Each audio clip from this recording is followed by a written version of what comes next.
Good morning, this is Astha. Today I am going to tell about HMP Shunt, which is given by Shubhadra ma'am.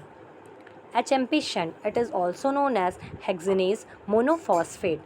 This is known as shunt because the pathway begins with glycosidic intermediate. Shunt means turn or slide from one track to another track. It is also known as pentose phosphate pathway or phosphogluconate pathway. Site of reaction is cytosol of liver, adipose tissue, adrenal gland, lactating mammary gland. It is divided into two phases. First phase is oxidative phase and second phase is non-oxidative phase. Oxidative phase. Glucose 6-phosphate oxidize and generate two molecules of NADPH and one molecule of pentose phosphate with liberation of CO2. Non-oxidative phase. About 10% of glucose entering in this phase. RBC and liver metabolize about 30% of glucose by this pathway. Significance of HMP shunt. Generation of NADPH used in reductive synthesis of fatty acid, steroid, cholesterol, neurotransmitter, etc. NADPH is a phosphorylated form of NADH is used to derive the phosphorylation of ADP to ATP, or we can say that NADH help in production of ATP. NADPH is used where the reducing potential is required for the synthesis reaction like biosynthesis of fatty acid. Production of ribose 5-phosphate is used in synthesis of nucleotide and nucleic acid.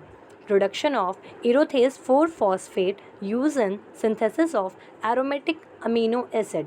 NADPH help in antioxidant reaction of hydrogen peroxide. Regulation of HMP shunt. Deficiency of glucose 6-phosphate dehydrogenase is a sex-linked disease.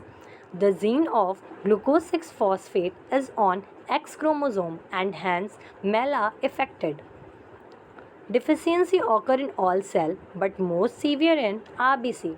HMP shunt provide NADPH in RBC decrease of these glucose 6-phosphate impair the synthesis of NADPH in RBC, which result in accumulation of methemoglobin and peroxide result in hemolysis in RBC, which result in hemolytic anemia.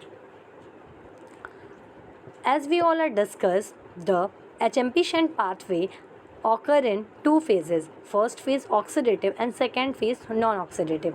So oxidative phase, glucose 6-phosphate is converted into 6-phosphoglycerolactone in presence of glucose 6-phosphate dehydrogenase, and NADPH is converted to NADPH and H+. This is the first step, and first step is root limiting step. Now 6-phosphoglycerolactone is converted into 6-phosphogluconate is converted into ribose 5-phosphate in the presence of 6-phosphogluconate dehydrogenase, and in this NADP is converted to NADPH plus H plus and CO2 is liberated. This is the oxidative phase. Now we can discuss about non-oxidative phase.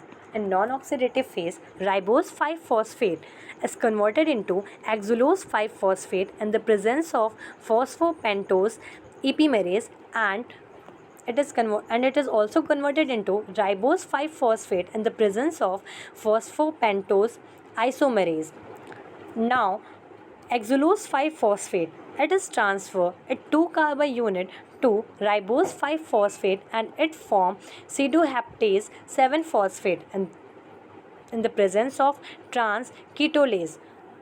And transketolase is an enzyme which transfer group from donor ketose to an acceptor aldose. Now pseudoheptolase 7-phosphate it transfer at 3 carbon unit to glyceraldehyde 3-phosphate in the presence of transaldolase to form fructose 6-phosphate and ethorase 4-phosphate.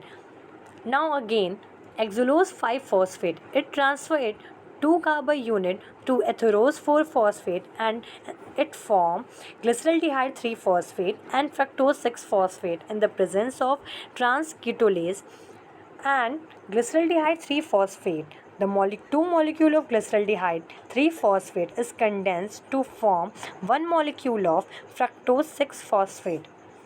In this pathway total 5 molecule of fructose 6 phosphate form and generate 5 molecule of glucose 6 phosphate. This is all about the HMP shunt. Thank you.